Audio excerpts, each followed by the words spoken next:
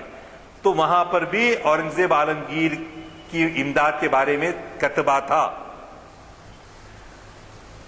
اور اس کے برابر نیچے ہی عمدہ خط میں محی الدین اورنگزیب عالمگیر غازی لکھا ہوا تھا۔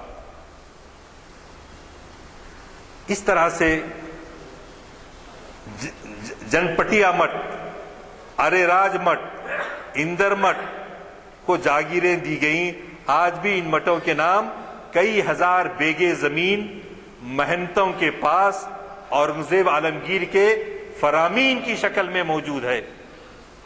یہ جو بہت سارے بڑے بڑے مندروں کے نام میں نے آپ کے سامنے لیے، ورنہ ایسے سینکڑوں مندر ہیں۔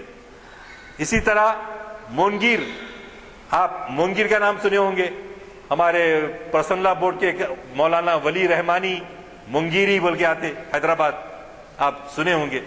تو مونگیر کے علاقے میں خانقاہ رحمانی سے کچھ فاصلے پر ایک سیتا کنڈ ہے جہاں گرم پانی کا سرچشمہ ابلتا ہے۔ وہ پانی میں لوگ جو ہے تیرتے ہیں، اسے کہتے ہیں کہ بھئی اس میں آیوڈین پایا جاتا ہے جس سے صحت اچھی ہوتی ہے۔ بہرحال وہاں پر جو سیتا کنڈ پایا جاتا ہے اس کو بھی اورنگزیب عالمگیر نے 70 بیگھے زمین عنایت فرمائی. 70. تو بشمبر ناتھ پانڈے اپنی تحقیق کرنے کے بعد یہ جو شرنگیزی پہنچائی جا رہی تھی اس کے بارے میں بہت کچھ کہا، بہت کچھ لکھا. تو ضرورت اس بات کی ہے، ایک واقعے کو بڑا مشہور کیا کہ اورنگزیب عالمگیر کلکتہ جا رہے تھے، بنگال جا رہے تھے. بنگال جا رہے تھے، گزر رہے کس کے راستے سے؟ بنارس کے راستے سے گزر رہے تھے.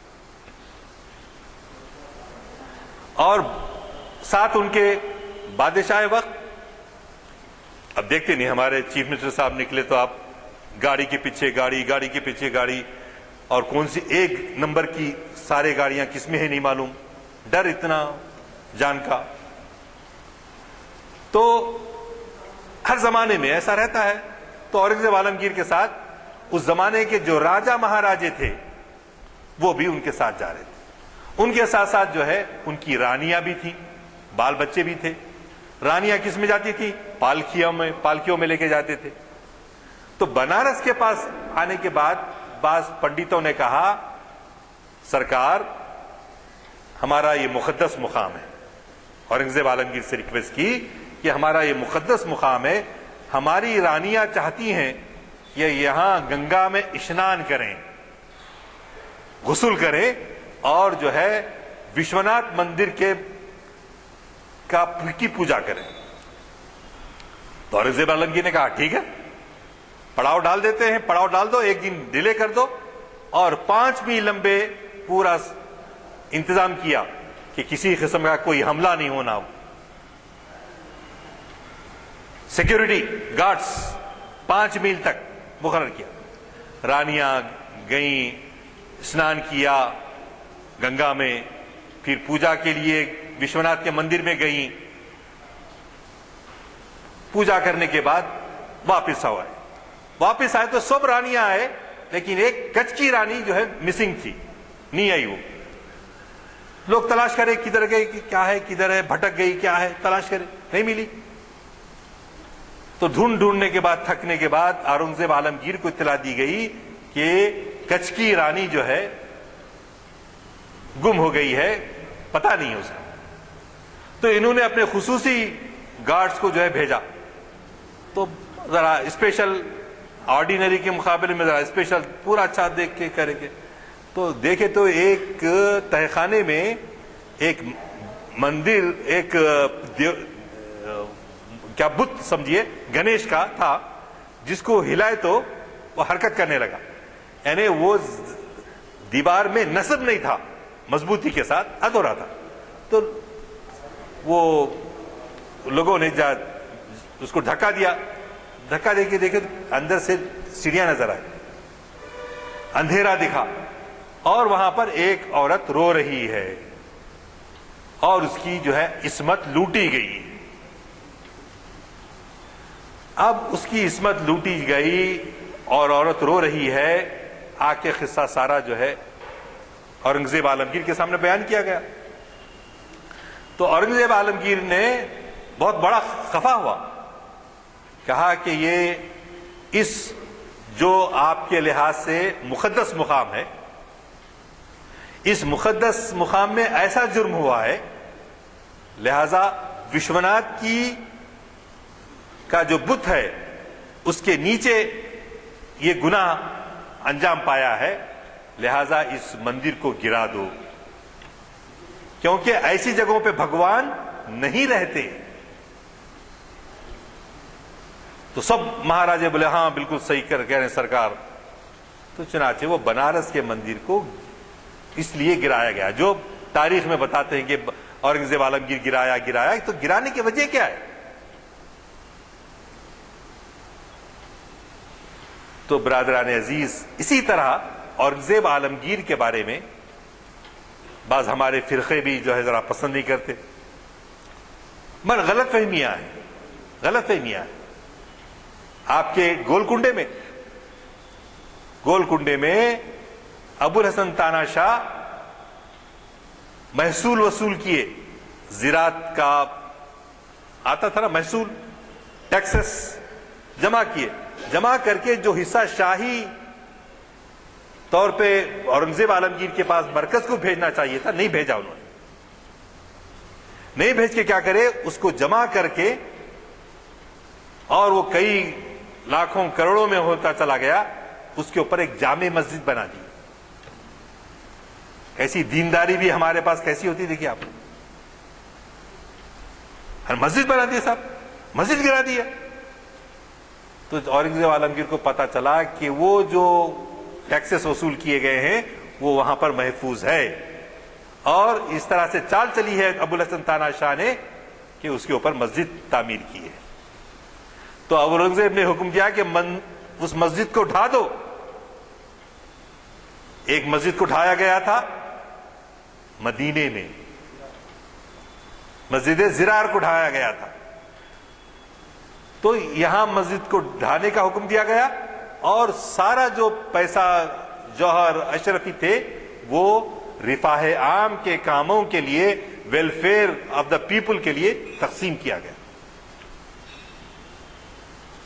تو اب بھلا بتائیے آپ، اورنگزیب عالمگیر کے یہ دونوں واقعات، وہ رانی کے کچھ کے عصمت لٹ جانے کی وجہ سے، اور یہاں پر جو ہے مسجد کو ڈھانے کا جو حکم دیا، تو کس وجہ سے دیا؟ اس کا ظلم نہیں تھا، بلکہ وہ انصاف پسند بادشاہ تھا، اسی لیے اس نے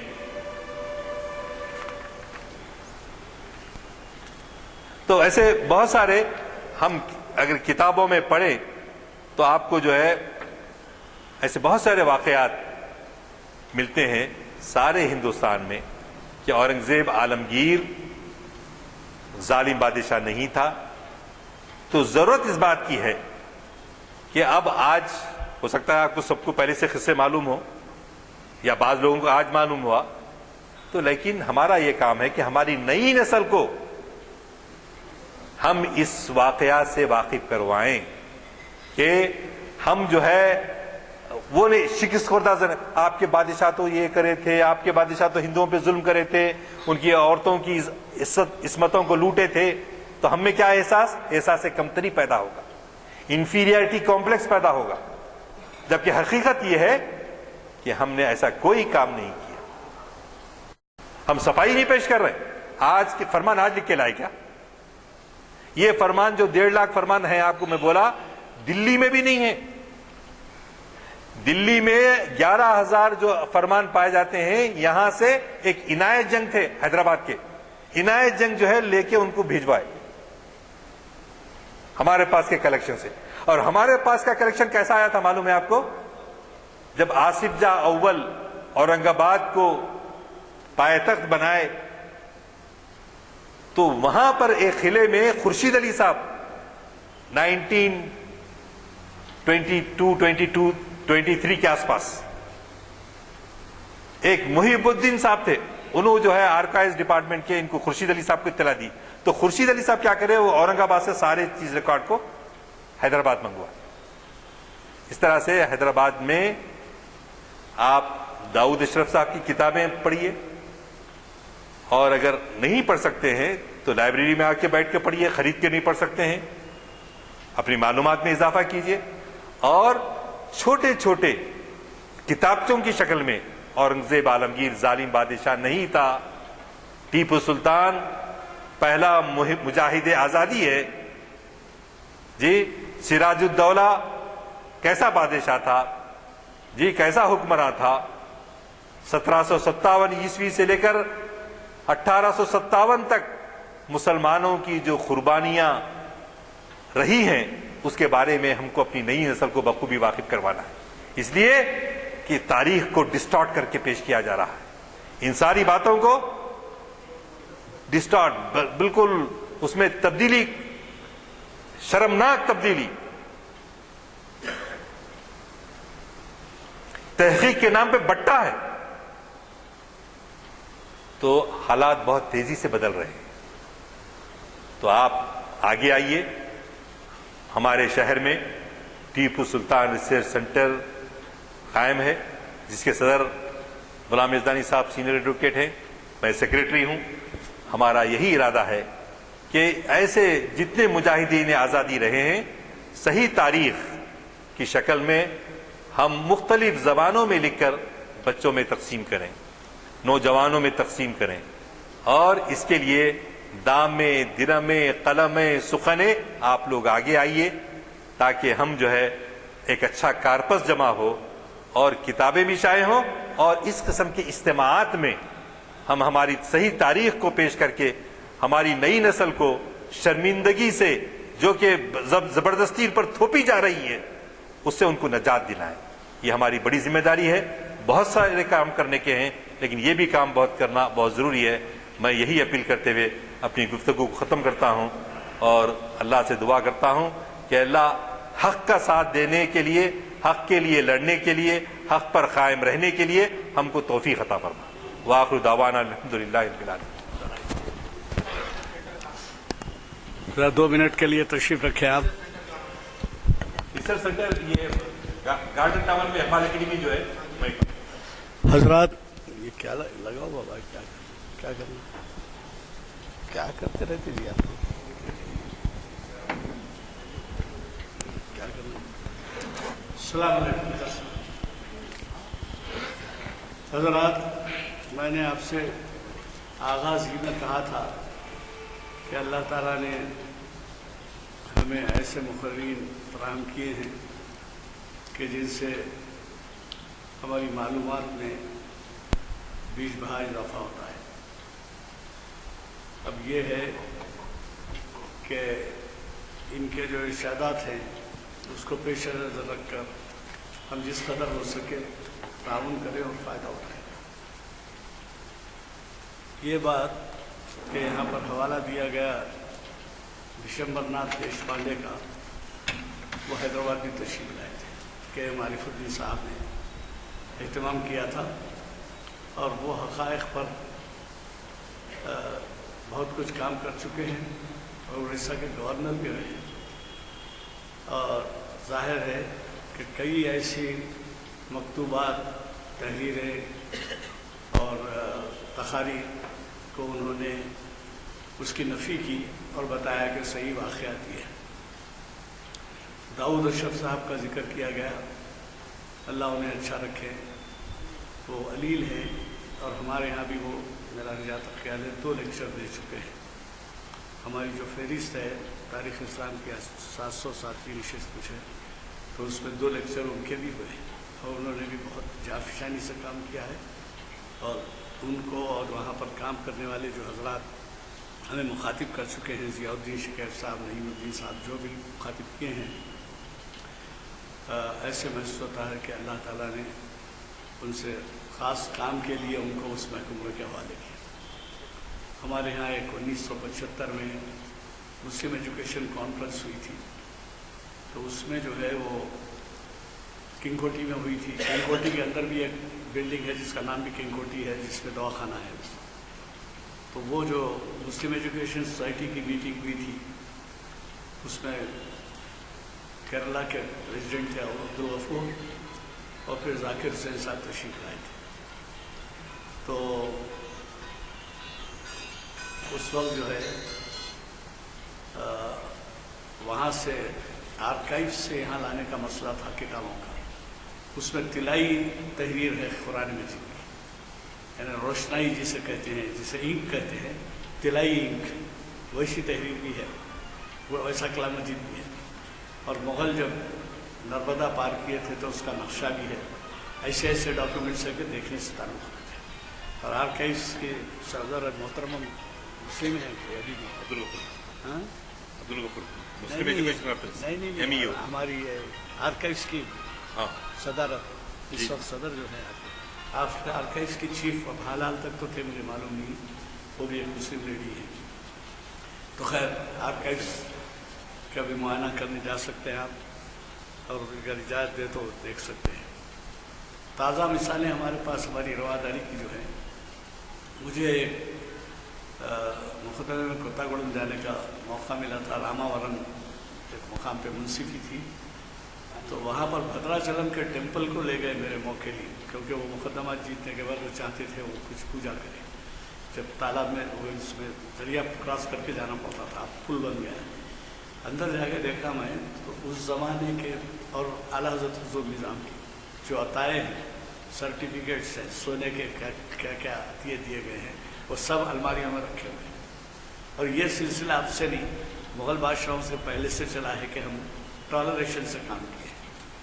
اگر آج بھی ایسے لوگ موجود ہیں، یعنی کوئی طنز کے طور پہ نہیں، مثال کے طور پہ علی میاں نے فرمایا اپنی ایک خطاب میں، حیدرآباد میں بھی انہوں نے فرمایا تھا کہ وہ دلی سے لکھنؤ کا سفر کر رہے تھے ٹرین میں، تو فرسٹ کلاس کے ڈبے میں تھے، تو کوئی ایک ہندوستانی سردار جی تھے یا کوئی تھے، وہ بیٹھے ہوئے تھے، نماز کا وقت ہوا تو اللہ اکبر کہہ کے نماز ادا کر بیٹھا. تو انہوں نے پوچھا کہ صاحب آپ اکبر کا نام کیوں لیتے ہیں؟ اکبر سے مراد مغل بادشاہ. نماز میں اکبر کا نام کیوں لیتے ہیں؟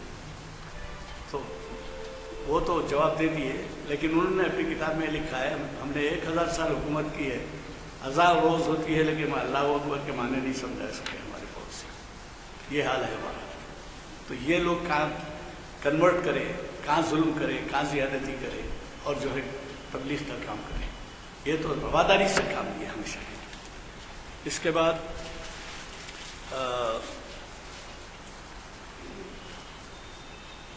جہاں پر اس وقت آرام گاہ ہے اورنگزیب کی، بڑا مقدس مقام ہے دولت آباد، اورنگ آباد سے کچھ فاصلے پہ ہے، اور وہاں پر بہت بڑے بزرگان دین ہیں. زرتری بخش اللہ نام سنے ہوں گے، اور بھی ہے نا ابوالحسن تانا شاہ، اور بزرگوں کے، یعنی میں آپ کو 70-72 کی بات سنا رہا ہوں، یا اس کے آس پاس کی، 73 یا اس کے آس پاس کی.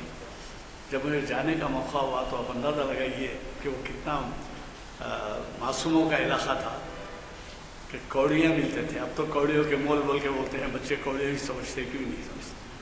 آپ 1 پیسہ دیجئے 25 کوڑی لے لیجیے، اور 25 کوڑی میں 1 کوڑی بانٹ کے چلے جائیے. چلن جو ہے آج 5 پیسے کا نہیں ہے، 10 پیسے کا نہیں ہے، روپیے کا چلن ہے آپ کا. ہمارا کوڑی کا چلن تھا اس وقت. یہ اتنے سکون، اور ایک قریب میں ایک وہاں پہاڑ ہے، اس کے اوپر مسجد ہے. تو سنتے ہیں کہ مغرب شمالی ہند سے، ایران سے اور کانکا سے 400 علماء یہاں آئے تھے. اور وجہ یہ تھی کہ ایلورا ایجنڈا کے بارے میں ان کو معلوم ہوا تھا کہ بدھ گری بہت زیادہ ہے. 400 علماء آئے تھے سواریاں اس زمانے میں.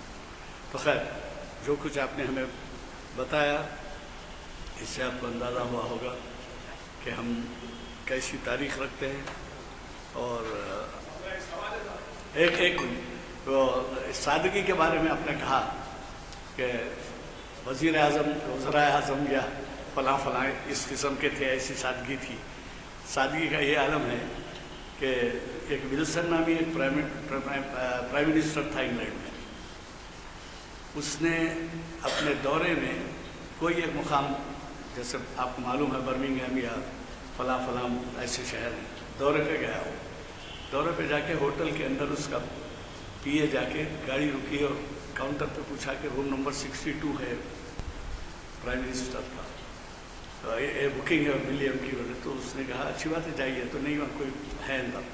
تو یہ ٹیلی فون کر کے اس کو فوری خالی کرایا اور ان کو اس وقت تک بازو کے کمرے میں جگا دیا.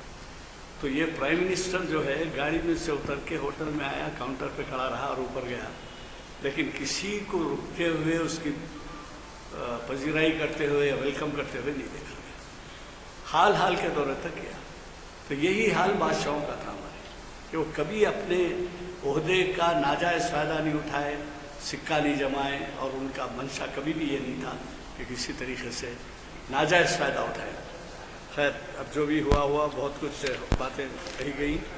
ایک اعلان مجھے یہ بھی کرنا ہے. آپ کو بتایا گیا تھا کہ 18 تاریخ کو ہماری 241ویں نشست پبلک گارڈن ہیلتھ لیکچر کی ہونے والی ہے، لیکن وہ گورنمنٹ کے طرف سے کچھ ریپیئرس چل رہے ہیں، وہ بھی ہو گئی ہے. 241ویں نشست نومبر میں ہی ہوگی.